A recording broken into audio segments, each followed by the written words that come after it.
नमस्कार दोस्तों, मैं नीलमणि पिंटू आपको नेटवर्क मार्केटिंग के बारे में दो शब्द बताना चाहता हूँ। हेलो दोस्तों, मिशन तहका मचाओ में आपका स्वागत है।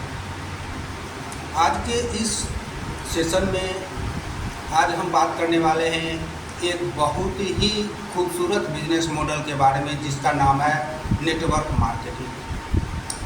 ये इंडस्ट्री पिछले काफ़ी सालों में काफ़ी ज़्यादा ग्रो किया है और पूरे दुनिया में और ख़ासकर भारत की बात किया जाए तो ये काफ़ी ज़्यादा ग्रो किया है और बहुत सारी कंपनी इस बिज़नेस में आ चुकी है और बहुत सारे लोग इस इंडस्ट्रीज में जुड़कर काफ़ी पैसे कमा रहे हैं और डे बाय डे काफ़ी लोग इस इंडस्ट्री से जुड़ते जा रहे हैं। आज मैं बताना चाहता हूं कि असल में नेटवर्क मार्केटिंग है क्या। असल में नेटवर्क मार्केटिंग है क्या, सो इसको जानने से पहले ये जानना ज़रूरी है कि बिजनेस होता क्या है। बिजनेस में कोई प्रोडक्ट जो बनाया जाता है उसका पर्पज़ होता है। वो पर्पज़ को पूरा करने के लिए वो प्रोडक्ट को, सर्विस को बनाने वाले से लेकर उसको यूज करने वाले तक पहुंचाने का जो प्रोसेस होता है, इसको बोलते हैं बिजनेस। बिजनेस को समझने के लिए हमने बिजनेस के प्रोसेस को हम 4 भाग में बांटे हैं। 4 पार्ट की बात करूं तो सबसे पहला पार्ट है traditional retail business. Traditional business की बात करें तो एक प्रोडक्ट का मैन्युफैक्चर है और प्रोडक्ट को बनाता है। उस प्रोडक्ट को कस्टमर तक जाने के लिए नेशनल डिस्ट्रीब्यूटर बनाया जाता है। उसके बाद रीजनल डिस्ट्रीब्यूटर और सेलर और फिर रिटेलर बनाए जाते हैं। उसके बाद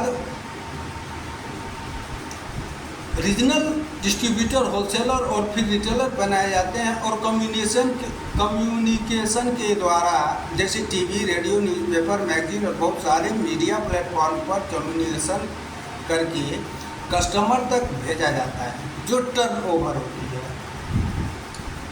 हमारे घर में जो सामान आती है उसमें जो बहुत बड़ा परसेंटेज है सामान की, उसे ट्रेडिशनल रिटेल बिजनेस कहते हैं।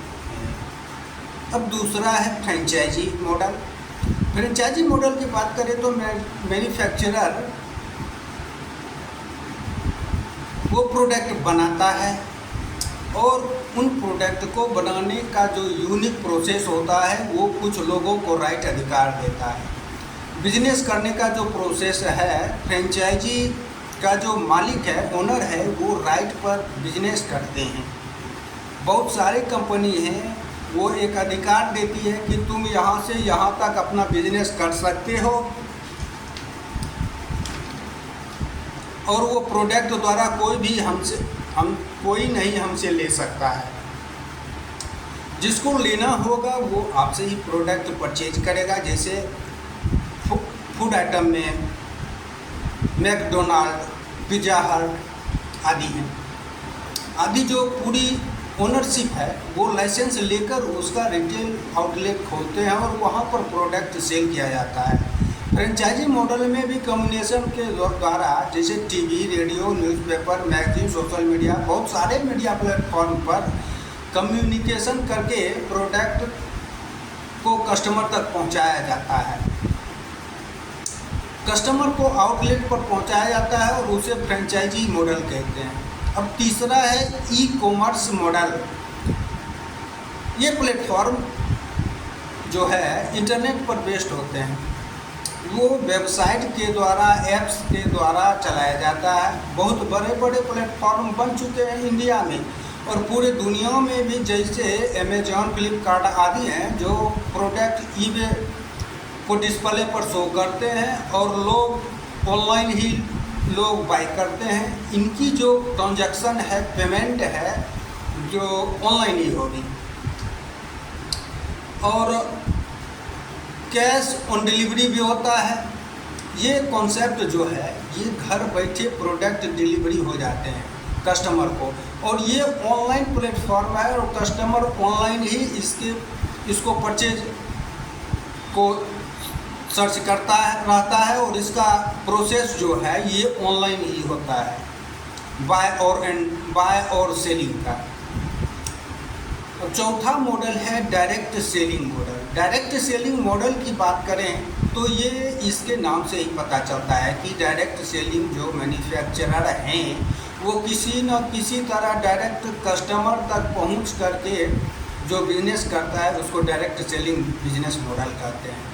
कस्टमर और मैन्युफैक्चरर के बीच जो प्रोसेस होता है वो एलिमिनेट हो गए डायरेक्ट कॉन्टैक्ट बनाने की बात किया जाता है। जो प्रोडक्ट या सर्विस है इसमें बहुत से पार्ट भी हैं। कुछ लोग अपने अपने एरिया में अपने सेटअप लगाकर बिजनेस करते हैं,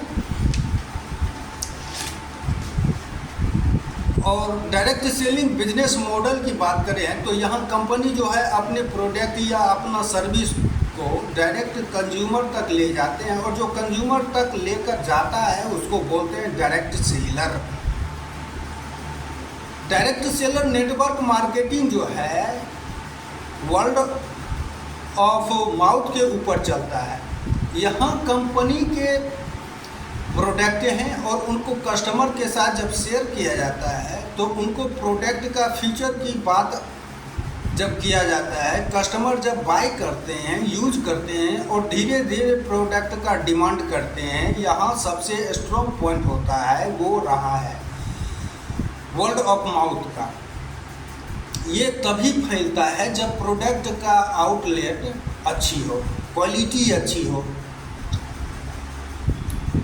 कंपनी जब प्रोडक्ट को कस्टमर तक पहुंचाने के लिए बहुत सारा मीडिया, न्यूज़ चैनल, मैगजीन आदि पर करोड़ों रुपया खर्च करती है। TV ad, newspaper ad, magazine ad, social media ad आदि यूज करती है।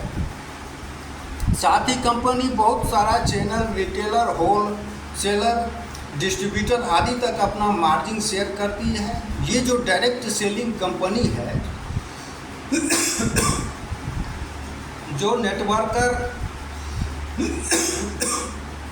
जो नेटवर्किंग कंपनी है ये क्या कर रही है, बीच का जितने भी प्रोसेस हैं वो मार्केटिंग टर्मिनेट कर देती है, और जितना जो पैसा प्रोसेस में जाना था वो कंपनी रिसर्च डेवलपमेंट में लगाती है और इसलिए बेटर क्वालिटी बनाती है। फिर उसको डायरेक्ट प्रोसेस के थ्रू सेल किया जाता है। यही रीज़न है कि हम लोग इसको बेस्ट बिजनेस बोलते हैं। यहाँ कनेक्टिविटी इसीलिए ज़्यादा होती है कि लोगों को लॉन्ग टाइम के लिए होती है, ताकि वो प्रोडक्ट को रिपीट सेल करते रहते हैं क्योंकि क्वालिटी अच्छी होती है। यही कोर रीज़न है। यहाँ पर वही जो कस्टमर बनते हैं वही बिजनेस पार्टनर भी धीरे धीरे बनना शुरू हो जाते हैं। वही बिजनेस को आगे फैलाना भी शुरू कर देते हैं। आगे रूटीन में भी लोगों के बीच कम्युनिकेशन करते हैं। वैसे जब डिमांड शुरू हो जाता है तो लोगों की और कमीशन भी आना शुरू हो जाता है।